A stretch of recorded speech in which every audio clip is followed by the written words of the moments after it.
Okay, January 15th, Genesis 31:17 through 32:12. Then Jacob rose and set his sons and his wives on camels, and they carried away all his livestock and all of his possessions which he had gained, his acquired livestock which he had gained in Padan Aram, to go to his father Isaac in the land of Canaan.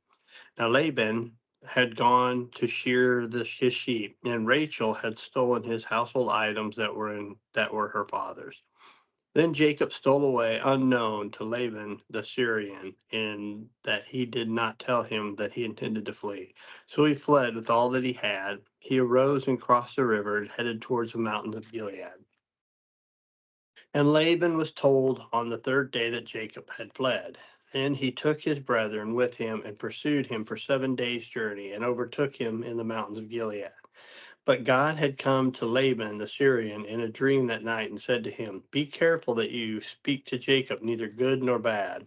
So Laban overtook Jacob. Now Jacob had pitched his tent in the mountains, and Laban with his brethren pitched in the mountains of Gilead.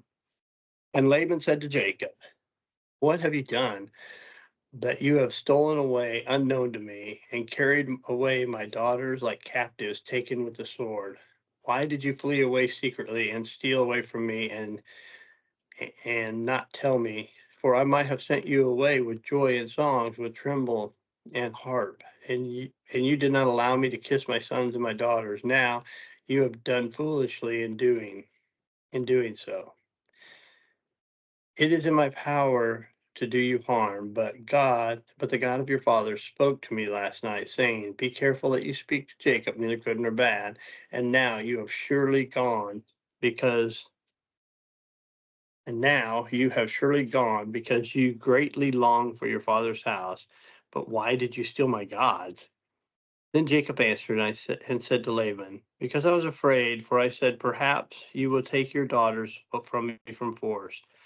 With whomever you find your gods, do not let him live. In the presence of our brethren, identify what I have of yours, and take it with you." For Jacob did not know that Rachel had stolen them. Then Laban went to Jacob's tent, into Leah's tent, and into the two maids' tents, but he did not find them. Then he went out of Laban or Leah's tent and entered Rachel's tent. Now Rachel had taken the household idols and put them in the camel saddle and sat on them. And Laban searched all about the tent, but did not find them. And she said to her father, let it not displease my lord that I cannot rise before you, for the manner of woman is with me. And he searched, but he did not find the household idols. Then Jacob was angry and rebuked Laban. And Jacob answered and said to Laban, What is my trespass? What is my sin, that you have so hotly pursued me? Although you have searched all my things, what part of your household things have you found? Set it here before my brethren and your brethren, that they may judge between us both. These 20 years I have been with you. Your ewes and your female goats have not miscarried their young, and I have not eaten the rams of your flock. That which that which was torn by beasts I did not bring to you. I bore the loss of it. You required it from my hand, whether stolen by day or stolen by night. There I was. In the day and in the drought consumed me. In the frost by night, and my sleep departed from my eyes. Thus I have been in your house 20 years. I have served you 14 years for your two daughters, and 6 years for your flock. And you have changed my wages 10 times. Unless the God of my father, the God of Abraham and the fear of Isaac, had been with me, surely now you would have sent me away empty handed. God has seen my affliction and the labor of my hands, and rebuked you last night. And Laban answered and said to Jacob, These daughters are my daughters, and these children are my children, and this flock is my flock. All that you see is mine. But what can I do this day to these my daughters, or to their children whom they have borne? Now therefore, come, let's make a covenant, you and I, and let it be a witness between you and me. So Jacob took a stone and set it up as a pillar. Then Jacob said to his brethren, gather stones. And they took stones and they made a heap, and they ate there at the heap. Laban called it Jager Shadada, but Jacob called it Galed. And Jacob said, the heap is a witness between you and me this day. Therefore its name will be called Galad. Also Mishpat, because he said, may the Lord watch between you and me when we are absent from one another. If you afflict my daughters, or take other wives besides my daughters, although no man is with us, see, God is witness between you and me. Then Laban said to Jacob, here is the heap, and here is the pillar which I have placed between you and me. This heap is witness, and this pillar is witness that I did not pass beyond this heap to you, and you will not pass beyond this heap or pillar to me for harm. The God of Abraham, the God of Nahor, and the God of their father judge between us. And Jacob swore by the fear of his father Isaac. Then Jacob offered a sacrifice on the mountain and called his brethren to eat bread. And they ate bread and stayed all night on the mountain. And early in the morning Laban arose and kissed his sons and daughters and blessed them. Then Laban departed and returned to his place. So Jacob went on his way, and the angels of God met him. When Jacob saw them, this is God's camp, and he called the name of the place Mahanaim. Then Jacob sent messengers before him to Esau his brother in the land of Seir, in the country of Edom, and he commanded them, saying, speak thus to my lord Esau. Thus your servant Jacob says, I have dwelt with Laban and stayed there until now. I have oxen and donkeys and flocks and male and female servants, and I have sent to tell my lord that I may find favor in your sight. Then the messengers returned to Jacob, saying, we came to your brother Esau, and he also is coming to meet you, and 400 men are with him. So Jacob was greatly afraid and distressed, and he divided the people that were with him, and the flocks and the herds and the camels into two companies. And he said, if Esau comes to one company and attacks it, the other company will be left to escape. Then Jacob said, O God of my fathers, Abraham, and the God of my father Isaac, and the Lord who said to me, return to your country and to your family, I will deal well with you. I am not worthy of the least of all these mercies and of all the truth which you have shown your servant. For I crossed over this Jordan with my staff, and now I have become two companies. Deliver me, I pray, from the hand of my brother, from the hand of Esau, for I fear him, lest he come and attack me and the mother with the children. For you said, I will surely treat you well and make your descendants as the sand of the sea, which cannot be numbered or multiple multitude. Cannot be numbered for multitude. Okay.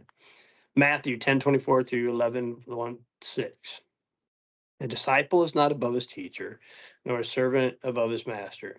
It is enough for a disciple that he be like his teacher, and a servant like his master. If they have called the master of the house Beelzebub, how much more will they call those of his household? Therefore, do not fear them, for there is nothing covered that will not be revealed, and hidden that will not be known. Whatever I tell you in the dark, speak in the light, and what you hear in the ear, preach on the housetops. And do not fear those who kill the body, but cannot kill the soul, but rather fear him who is able to destroy both soul and body in hell. Are not two sparrows sold for a copper coin, and not one of them fall to the ground apart from your Father's will? But the very hairs on your head are numbered. Do not fear, therefore, you are more valuable than many sparrows. Therefore, whoever confesses me before men, him I also will confess before my Father who is in heaven. But whoever denies me before men, I will also deny before my Father who is in heaven. Do not think that I have come to bring peace on earth. I did not come to bring peace, but a sword. For I have come to set a man against his father, a daughter against her mother, and daughter in law against her mother in law, and a man's enemies will be those of his own household. He who loves father or mother more than me is not worthy of me. And he who loves son or daughter more than me is not worthy of me. And he who does not take his cross and follow after me is not worthy of me. He who finds his life will lose it, and he who loses his life for my sake will find it. He who receives you receives me, and he who receives me receives him who sent me. He who receives a prophet in the name of a prophet shall receive a prophet's reward, and he who receives a righteous man in the name of a righteous man shall receive a righteous man's reward. And whoever gives one of these little ones only a cup of cold water in the name of a disciple, assuredly I say to you, he will by no means lose his reward. Now it came to pass, when Jesus finished commanding his 12 disciples, that he departed from there to teach and preach in their city. And when John had heard in prison about the works of Christ, he sent two of his disciples and said to him, Are you the coming one, or do we look for another? Jesus answered and said to them, Go and tell John the things which you hear and see. The blind see and the lame walk, the lepers are cleansed and the deaf hear, and the dead are raised, and the poor have the gospel preached to them. And blessed is he who is not offended because of me. Psalms 13, 1 through 6. How long, O Lord, will you forget me forever? How long will you hide your face from me? How long shall I take counsel in my soul, having sorrow in my heart daily? How long will my enemies be exalted over me? Consider and hear me, O Lord my God. Enlighten my eyes, lest I sleep the sleep of death, lest my enemies say, I have prevailed against him, lest those who trouble me rejoice when I am moved. But I have trusted in your mercy. My heart shall rejoice in your salvation. I will sing to the Lord because he has dealt bountifully with me. Proverbs 3:16. Length, I'm sorry, 3:16 through 18. Length of days is in her. That's wisdom's right hand. In her left hand riches and honor, and her ways are the ways of peasants, pleasantness. I'm sorry, and her ways are of pleasantness, and her paths are peace. She is a tree of life to those who take hold of her, and happy are those who retain her. Okay, I'll see y'all tomorrow.